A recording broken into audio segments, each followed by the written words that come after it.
Mi padrastro pasó años manipulando a mi madre y esperando su herencia. Cuando ella murió, se mudó a mi casa y gastó mi dinero como si fuera suyo. No dije nada. Solo esperé a la lectura del testamento, y cuando me levanté con los documentos en la mano, su rostro cambió para siempre. Me llamo Gabriel, tengo 39 años, y esta es la historia de cómo me libré de Julián, el hombre que pensó que podía manipular a mi madre, Olivia, y quedarse con todo lo que teníamos. Todo empezó cuando tenía 15 años. Mi madre y yo vivíamos en una casa pequeña pero acogedora. Ella era enfermera, siempre sonriendo, siempre fuerte, incluso después de que mi padre murió cuando yo tenía 10. Éramos solo ella y yo, y éramos felices. Hasta que Julián apareció. Julián era un tipo alto, con una sonrisa que parecía sacada de un anuncio y una forma de hablar que te hacía creer que todo lo que decía era verdad. Era vendedor de autos usados, y sabía cómo venderse a sí mismo. Mi madre lo conoció en una cena con amigos, y al principio parecía un buen tipo. Me llevaba a partidos de béisbol, me compraba hamburguesas, cosas así, pero algo en él no me cuadraba. Sus palabras eran demasiado suaves, sus gestos demasiado perfectos. No me fiaba. Cuando tenía 17 años, empecé a notar cambios en mi madre. Ella, que siempre había sido independiente, comenzó a dudar de todo. Julián la convenció de dejar su trabajo. No necesitas trabajar tanto, Olivia, le decía. Yo me encargo. Ella le creyó, y yo no supe cómo detenerlo. Para cuando me fui a la universidad, ya estaban casados. Julián trajo a sus 2 hijos, Allison y Cameron, de su matrimonio anterior. Tenían un par de años menos que yo, y aunque no eran mala gente, hacían todo lo que su padre decía. En la universidad, me enfoqué en mis estudios y en construir mi vida. Estudiaba ingeniería, y cada vez que volvía a casa, encontraba a mi madre más apagada. Julián la había aislado de sus amigos, de su familia, de mí. Decía que era por su bien, que él sabía lo que era mejor. Vendieron la casa donde crecí, la que mi padre había comprado con tanto esfuerzo. Julián dijo que era para invertir, pero yo sabía que ese dinero iba a parar a sus bolsillos. Compraba cosas caras, un auto deportivo, ropa de marca para Allison, videojuegos para Cameron. Mi madre, mientras tanto, parecía una sombra. No podía hacer mucho desde la distancia, pero hablaba con mi madre por teléfono siempre que podía. Sus respuestas eran cortas, como si tuviera miedo de decir algo que Julián no aprobara. Todo está bien, Gabriel, me decía, pero su voz no sonaba convencida. Yo quería sacarla de ahí, pero no sabía cómo. Julián tenía todo bajo control. Cuando tenía 35 años, recibí la llamada que cambió todo. Mi madre había tenido un infarto. Corrí al hospital, pero no llegué a tiempo. Murió esa noche. Lo último que me dijo, semanas antes, fue, Gabriel, cuida lo que es tuyo. No entendí qué quería decir hasta más tarde. Después de su muerte, Julián no tardó en aparecer. Se presentó en mi apartamento con Allison y Cameron, maletas en mano. Gabriel, somos familia, me dijo con esa sonrisa que odiaba. Tu madre querría que viviéramos juntos. Yo estaba destrozado, así que no peleé. Los dejé mudarse a mi casa, un lugar que había comprado con mis ahorros de ingeniero. Pensé que sería temporal. Me equivoqué. Julián empezó a gastar mi dinero como si fuera suyo. Usaba mi tarjeta para comprar cosas caras, ropa para Allison, un televisor enorme, suscripciones a servicios que nadie usaba. Cameron pedía comida a domicilio todos los días, y Allison llenaba la casa de paquetes de compras en línea. Yo pagaba las cuentas, y ellos actuaban como si la casa fuera suya. Julián me hablaba como si yo fuera un huésped, diciendo cosas como, no te preocupes, Gabriel, yo me encargo de todo. No dije nada, no porque no quisiera, sino porque algo me decía que tenía que esperar. Mi madre era lista, más lista que Julián. Sabía que ella no habría dejado que él se saliera con la suya tan fácilmente, así que me quedé callado, observando, mientras ellos creían que tenían el control. Un día, recibí una llamada de Steven, un abogado amigo de mi madre. Me contó algo que lo cambió todo. Mi madre había creado un fideicomiso antes de casarse con Julián. Todos sus bienes, la casa, los autos, el dinero que había ahorrado, pasaban a mí cuando cumpliera 38 años. Eso había sido 14 meses antes de que ella muriera. Todo lo que Julián estaba gastando, todo lo que creía que era suyo, en realidad era mío. No le dije nada a Julián. No quería que sospechara. En cambio, contacté a un investigador privado, Marcus, que Steven me recomendó. Marcus era un tipo serio, bueno para encontrar cosas que la gente quería esconder. Le pedí que investigara a Julián. Cada compra, cada factura, cada movimiento. Marcus me dio un informe. Julián había gastado miles de dólares en cosas absurdas. Había transferido dinero a cuentas de Allison y Cameron, pagado deudas que no eran mías, y hasta intentó poner mi casa a su nombre. Mientras tanto, Julián seguía actuando como si fuera el rey de la casa. Una noche, lo escuché hablando por teléfono. Cuando se lea el testamento, dijo, riendo, todo esto será nuestro. Gabriel no tiene ni idea. Me dio rabia, pero también me dio fuerza. Sabía que la lectura del testamento estaba cerca, y estaba listo para hacer que Julián pagara por todo. Empecé a juntar pruebas. Guardaba cada recibo, cada extracto bancario, cada mensaje que Julián enviaba a Allison y Cameron sobre cómo pronto serían ricos. Todo lo archivaba. Cada noche, miraba una foto de mi madre que tenía en mi cuarto. Lo voy a hacer bien, mamá, pensaba. Sabía que ella estaría orgullosa. El día de la lectura del testamento se acercaba. Julián estaba seguro de que iba a heredar todo. Allison y Cameron ya hablaban de cómo gastarían su dinero. Pero yo tenía un plan, y cuando llegara el momento, iba a asegurarme de que Julián nunca olvidara el día en que pensó que podía vencerme. Los días previos fueron un infierno. Julián actuaba como si la casa fuera suya. Entraba y salía sin avisar, organizaba reuniones con sus amigos en mi sala, y hasta puso un candado en el garaje, diciendo que era para proteger el auto deportivo que compró con mi dinero. Allison llenaba la casa de cajas de ropa nueva, y Cameron jugaba videojuegos en el televisor gigante que había pagado yo, gritando cada vez que perdía. Yo seguía pagando las cuentas, conteniendo la rabia, manteniendo la calma.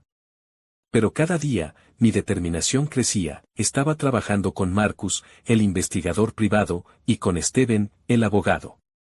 Marcus me entregaba informes casi a diario. Cada uno era una prueba más de que Julián no solo gastaba mi dinero, sino que había planeado quedarse con todo desde el principio. Encontró correos donde Julián presumía de cómo había convencido a mi madre de depender de él.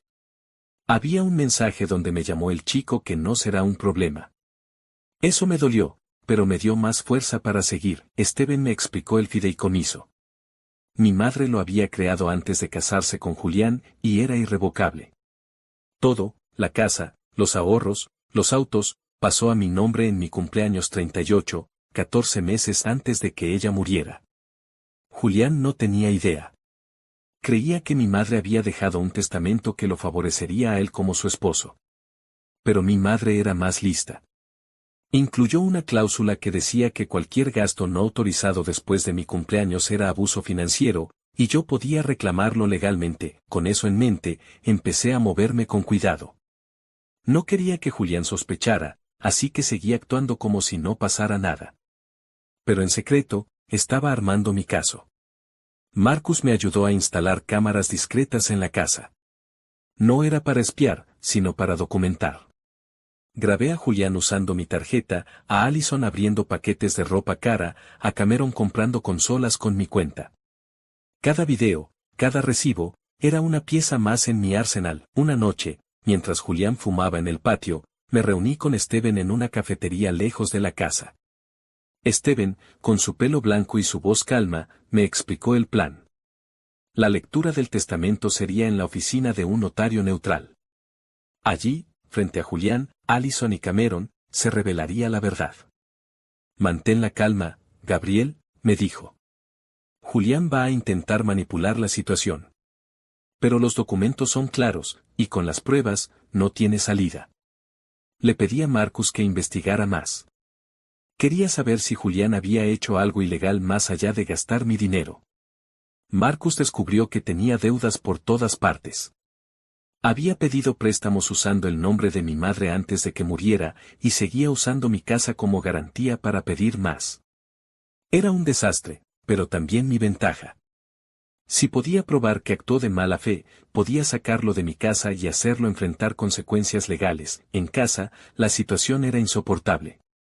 Julián empezó a tratarme como un estorbo. Una mañana, mientras desayunaba, me dijo, Gabriel, deberías buscar un lugar más pequeño. Esta casa es demasiado para ti. Lo dijo con una sonrisa, como si fuera un consejo, pero sus ojos decían otra cosa. Allison y Cameron se rieron. No respondí. Seguí comiendo, pero por dentro estaba furioso. Esa semana, Julián organizó una fiesta en mi casa sin consultarme. Invitó a sus amigos, puso música a todo volumen y gastó una fortuna en comida y alcohol. Me quedé en mi cuarto, escuchando el ruido, mirando la foto de mi madre. Ya casi, mamá, pensé. El momento de la verdad estaba cerca. Unos días antes de la lectura, Marcus me llamó con una noticia grande. Encontró una cuenta bancaria donde Julián había transferido dinero de una de las cuentas de mi madre después de su muerte. Era ilegal, y él lo sabía. También descubrió que Julián había contactado a un abogado dudoso, alguien conocido por arreglar testamentos. No tenían nada sólido, pero el intento era suficiente para mí. Le pasé todo a Steven, quien dijo que esto fortalecía nuestro caso. Con esto, Gabriel, no solo recuperas lo tuyo. Podemos ir por una orden de restricción. La noche antes de la lectura, no dormí. Estaba nervioso, pero no por miedo. Era emoción. Había pasado meses soportando a Julián, viendo cómo se burlaba de mí, cómo gastaba mi dinero, cómo creía que me había vencido. Pero tenía la verdad de mi lado. Revisé mi carpeta con las pruebas, los informes de Marcus, los extractos bancarios, los videos. Todo estaba listo. El día de la lectura, me levanté temprano. Julián, Allison y Cameron estaban de buen humor, hablando de sus planes para el dinero. Julián me dio una palmada en el hombro mientras salíamos. No te preocupes, Gabriel, dijo.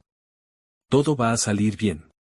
Su tono era tan arrogante que casi me reí. No dije nada. Subí al auto. La oficina del notario era sencilla, con paredes blancas y muebles de madera. El notario, un hombre mayor con gafas, nos recibió sin expresión. Nos sentamos, Julián, Allison, Cameron, Steven y yo. Había una asistente tomando notas. El notario empezó a leer el testamento. Las primeras palabras eran formales, sobre los deseos de mi madre. Julián estaba sentado con una sonrisa confiada. Allison y Cameron miraban sus teléfonos, aburridos. Entonces, el notario llegó a la parte clave.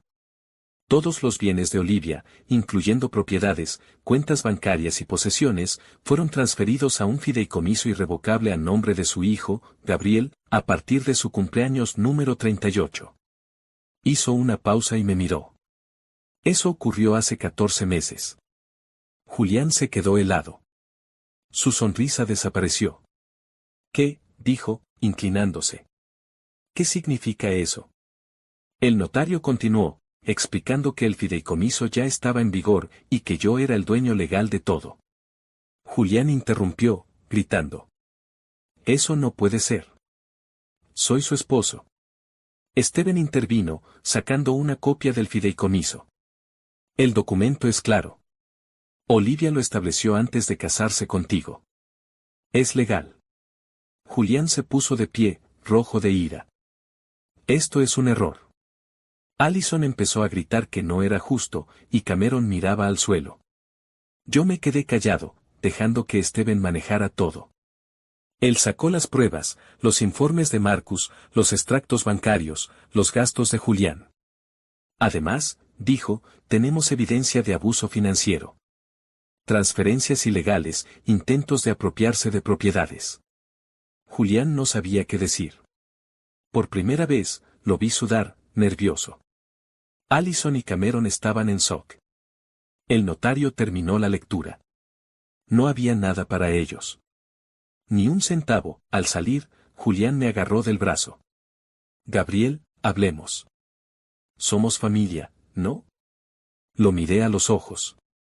No somos familia, Julián. Nunca lo fuimos. Sal de mi casa. Esa noche, intentó convencerme de nuevo, hablando de malentendidos. Pero ya no lo escuchaba. Le dije que tenía una semana para irse, o llamaría a la policía. Allison y Cameron no dijeron nada. Sabían que no había vuelta atrás. Los días siguientes fueron intensos. Con Steven, presenté una solicitud para una orden de restricción. Las pruebas de Marcus fueron suficientes para que un juez la aprobara. Julián y sus hijos se mudaron, llevándose lo que podían. La casa quedó en silencio, pero no estaba terminado. Quería que Julián pagara por todo. Steven dijo que podíamos ir por cargos criminales por el dinero que robó. También quería recuperar el respeto que Julián había pisoteado. Y, sobre todo, quería honrar a mi madre, usar su legado para algo bueno. Miré su foto y sentí que estaba en control. Julián pensó que podía vencerme, pero subestimó a mi madre. Y a mí. Los días después de la lectura del testamento fueron un torbellino. Julián, Allison y Cameron se fueron de mi casa, pero no sin antes intentar una última jugada. El día que se mudaron, Julián dejó una nota en la mesa de la cocina: Gabriel, cometiste un error. Esto no termina aquí. Era una amenaza vacía, pero me puso los nervios de punta. Sabía que Julián no se rendiría tan fácil. Era un manipulador, y los manipuladores siempre tienen un plan B. Me reuní con Steven al día siguiente en su oficina. Era un lugar pequeño, lleno de libros legales y fotos de su familia. Me ofreció un café y se sentó frente a mí con una carpeta gruesa. Gabriel, dijo, tenemos suficiente para ir tras Julián por fraude y abuso financiero. Las transferencias que hizo desde la cuenta de tu madre son un delito claro. Y con los videos y recibos, podemos demostrar que gastó tu dinero a sabiendas de que no le pertenecía. Me explicó que podíamos presentar una demanda civil para recuperar lo que gastó y, si queríamos, trabajar con la policía para cargos criminales. No lo dudé. Hagamos las dos cosas, dije. Quería que Julián enfrentara las consecuencias, no solo por mí, sino por mi madre. Steven también me sugirió reforzar la orden de restricción. Julián había estado llamando a mi teléfono desde números desconocidos, dejando mensajes que empezaban con súplicas y terminaban en insultos. Gabriel, podemos arreglar esto como familia, decía en uno. Luego, en otro, vas a arrepentirte de esto, chico. Cada mensaje era una prueba más de su desesperación. Los guardé todos y se los pasé a Steven. La orden de restricción se amplió para incluir a Allison y Cameron, porque no quería sorpresas. Mientras tanto, empecé a limpiar la casa de su presencia. Encontré cosas que me rompieron el corazón: una caja con fotos de mi madre que Julián había escondido en el sótano, cartas que ella me escribió cuando era niño, recuerdos que él no tenía derecho a tocar. Pero también encontré cosas que me dieron fuerza, como un cuaderno donde mi madre anotaba sus pensamientos. En una página, escribió: Gabriel es más fuerte de lo que cree. Siempre lo supe. Leer eso me hizo sentir que ella estaba conmigo, guiándome. Con la casa vacía, empecé a sentirme en paz por primera vez en meses. Pero no podía relajarme del todo. Marcus, el investigador, me llamó una tarde con noticias. Había seguido el rastro del dinero que Julián transfirió. Parte estaba en una cuenta a nombre de Allison y otra en una cuenta offshore que Julián pensaba que nadie encontraría. Es un movimiento estúpido, dijo Marcus. Lo tenemos. También descubrió que Julián había estado contactando a viejos clientes de su negocio de autos, pidiéndoles préstamos con promesas de devolverles cuando herede. Era patético, pero también peligroso. Alguien tan desesperado podía hacer cualquier cosa. Decidí que era hora de cerrar el capítulo de Julián de una vez por todas. Con Steven, presentamos la demanda civil. Incluía cada centavo que Julián había gastado, los 12,000 pesos en ropa para Allison, los 8,000 pesos en el televisor y consolas de Cameron, los 15,000 pesos en el auto deportivo y mucho más. El total era una suma que me dejó boquiabierto, pero también me dio satisfacción. Cada dólar que recuperara sería un recordatorio de que Julián no ganó. La policía también se involucró. Con las pruebas de Marcus, presentaron cargos por fraude y malversación. Una mañana, mientras tomaba café, recibí una llamada de Steven. Lo arrestaron, dijo. Julián está en custodia. No sentí alegría, solo alivio. Por fin, estaba enfrentando las consecuencias de sus actos. Allison y Cameron no fueron acusados, pero Steven me dijo que estaban cooperando con la policía, probablemente para salvarse ellos mismos. No me importaba. Solo quería que se mantuvieran lejos. Con Julián fuera de la ecuación, me enfoqué en recuperar mi vida. La casa era mía otra vez, pero se sentía vacía sin mi madre. Decidí usar parte del dinero del fideicomiso para arreglarla.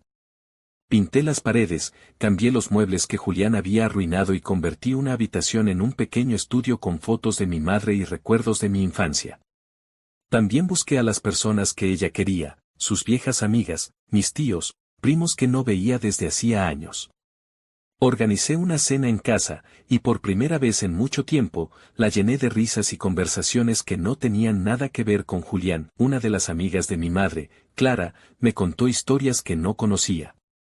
Me dijo cómo mi madre había planeado el fideicomiso en secreto, asegurándose de que Julián no lo supiera. Olivia siempre supo quién era él, dijo Clara. Por eso te protegió. Esas palabras me dieron paz. Mi madre no solo me dejó su legado, sino también su fuerza. Con el tiempo, empecé a usar el dinero del fideicomiso para algo más que arreglar la casa. Doné una parte a un hospital local, en nombre de mi madre, para ayudar a pacientes sin seguro. Ella habría estado orgullosa. También invertí en un pequeño negocio, una cafetería que siempre quise abrir. No era gran cosa, pero era mía, y cada día que pasaba allí sentía que estaba honrando los valores de mi madre, trabajo duro, honestidad y cuidar de los demás. Un día, mientras limpiaba el sótano, encontré una carta que mi madre había escrito para mí antes de casarse con Julián. Estaba fechada años atrás, cuando yo estaba en la universidad. Decía: Gabriel, si alguna vez las cosas se complican, recuerda quién eres. Eres mi hijo, y nadie puede quitarte eso. Cuida lo que es tuyo, pero nunca dejes que el rencor te consuma. Vive bien, por ti y por mí. Lloré al leerla, pero no de tristeza. Era como si ella estuviera allí, recordándome que el mejor castigo para alguien como Julián no era solo hacerlo pagar, sino vivir una vida que él nunca podría tener. Meses después, recibí noticias de Steven. La demanda civil había sido un éxito. Recuperé casi todo el dinero que Julián gastó, y él fue sentenciado a 3 años por fraude. Allison y Cameron se mudaron a otra ciudad, y nunca volví a saber de ellos. La orden de restricción seguía vigente, y no esperaba volver a cruzarme con ellos. Pero si lo hacían, estaba listo. Mi madre me había dado las herramientas para protegerme, y las usé bien. La cafetería empezó a ir bien. No me hice millonario, pero no lo necesitaba. Cada mañana, cuando abría la puerta y veía a la gente entrar, sentía que estaba haciendo algo bueno. Puse una foto de mi madre en la pared, junto a la caja. Los clientes a veces preguntaban quién era, y yo decía: es mi madre, la persona que me enseñó a nunca rendirme. Ellos sonreían, y yo sentía que su legado vivía en cada pequeño gesto. Mirando atrás, me di cuenta de que Julián nunca entendió a mi madre. Pensó que podía controlarla, pero ella siempre estuvo un paso adelante. Y aunque me dolió todo lo que pasé, me hizo más fuerte. Recuperé mi casa, mi respeto y, lo más importante, mi conexión con mi madre. Julián pensó que podía vencerme, pero al final, fui yo quien se levantó con los documentos en la mano. Y su rostro, ese día en la oficina del notario, es algo que nunca olvidaré.